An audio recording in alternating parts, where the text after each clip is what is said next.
not only based on our observations, but also based on research. We have a close relationship with the Institute for Veteran and Military Families up at Syracuse University, who's done extensive research and data collection from small businesses.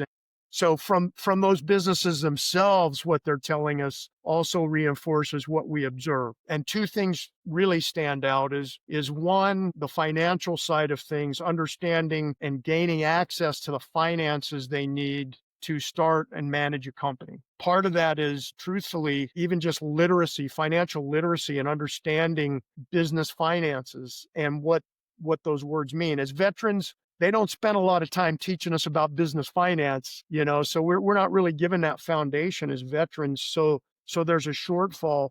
And oftentimes I see mistakes made in that veterans feel like they have to pay for things themselves. They have to mortgage their future in order to start a company. What do I mean by that? They're touching their retirement, which is a big no-no, or they're mortgaging their houses and things like that.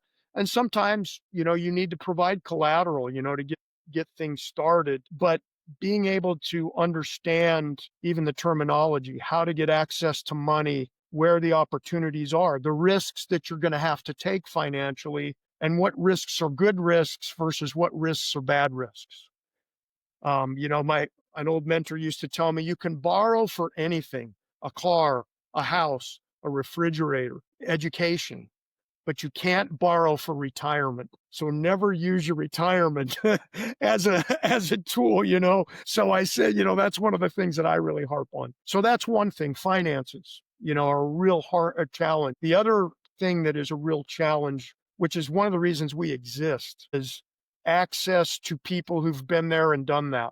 The knowledge base of how to do business, how to be an entrepreneur, how to set the business up, how to get started, how to be ready to do that work. That's a challenge. And that's what we observe as well as what we see and are told by small businesses that are trying to get started.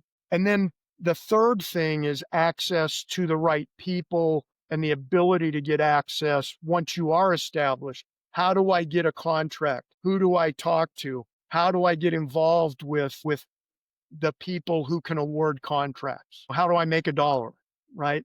Those three areas, finances and knowledge and access to people who are smart and can help get you started and help you build your company, and then access to the people who have the dollars for the contracts are the three areas. And those are the things we try to focus on pretty extensively in the work that we do.